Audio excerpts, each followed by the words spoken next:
बच्चों, हम लोग इंग्लिश के कितने पार्ट पढ़ चुके हैं? 2 तो अभी रिवाइज करेंगे। आप लोग सिलेबस के हिसाब कितने लेसन तक पढ़ चुके हैं? लेसन 2 ही है।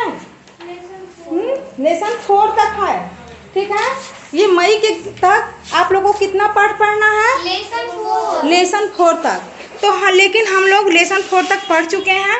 आज हम लोग लेसन 2 का रिवीजन करेंगे, ठीक है। तो आज हम इसका आप लोग से अर्थ पूछेंगे, आप लोग बताएंगे, ठीक है। Yes ma'am. तो ये लेसन 2 क्या कौन सा पार्ट है? पार्ट का नाम क्या है? आप लोग इसको पढ़ के बताइए। The ant and the dog, ठीक है। द एंट का मतलब क्या होता है? चींटी। चींटी। और द डॉग का मतलब? सफेद कबूतर। सफेद कबूतर। It was a hot day.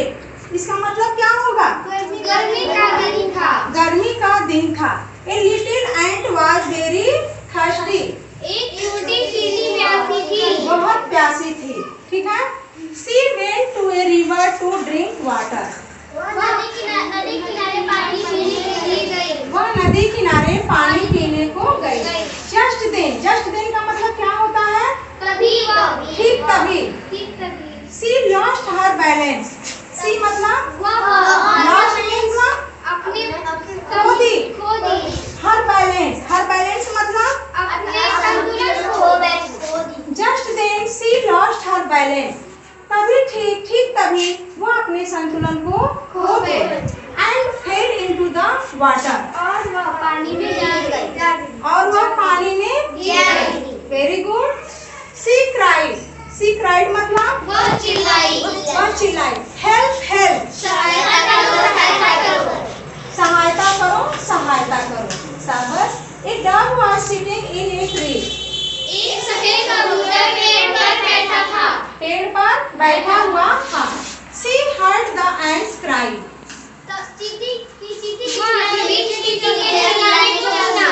चींटी के चिल्लाने की आवाज को सुना।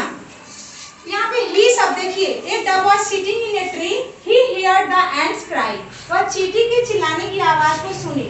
यहाँ पे ही का प्रयोग हुआ है। अच्छा ये बताइए, सी मतलब भी हुआ होता है और ही मतलब भी होता है, ठीक है।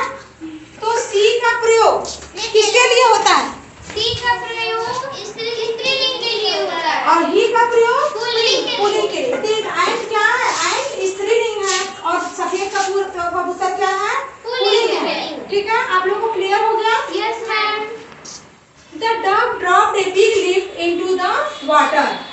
सफेद कबूतर एक पत्ते को नीचे यहाँ ध्यान से किताब पर देखो।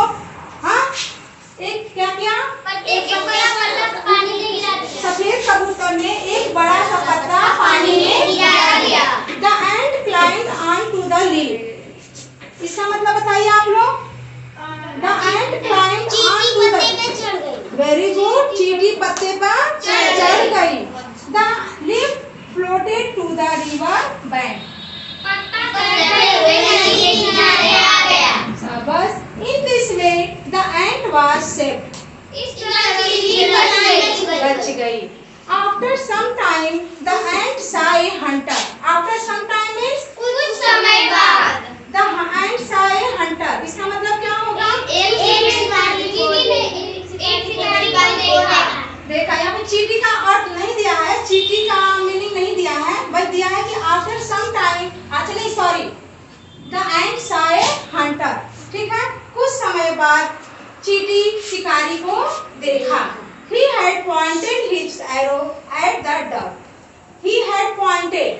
इसका मतलब क्या होगा? यहाँ पे ही किसके लिए प्रयोग हुआ है? शिकारी के लिए, ठीक।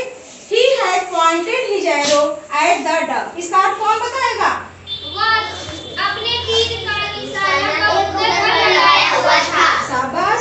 The ant crawled नहीं, he wanted to kill him। इसका मतलब वह सफेद कबूतर को मारना चाहता था। देखिए यहाँ पे हिम का प्रयोग है। हिम का प्रयोग किसके लिए हुआ है? हिम का मतलब उसे किसके लिए प्रयोग हुआ है? कबूतर के लिए, ठीक है। He wanted, यहाँ पे ही का प्रयोग शिकारी के लिए हुआ है। Wanted मतलब चाहता था। To kill him मतलब सफेद कबूतर को, उसे इसका प्रयोग सफेद कबूतर के लिए किया गया है। The ant crawled up the hunter's foot and beat him. इसका मतलब क्या होगा? चींटी रेंगते हुए शिकारी के पेड़ पर चढ़ गई और उसे काट लिया। Ouch! cried the hunter. शिकारी बोला ouch. चिल्लाया। cried means चिल्लाना। cried means चिल्लाया। And his arrow dropped. उसका तीर जो है छूट गया। The dog was saved.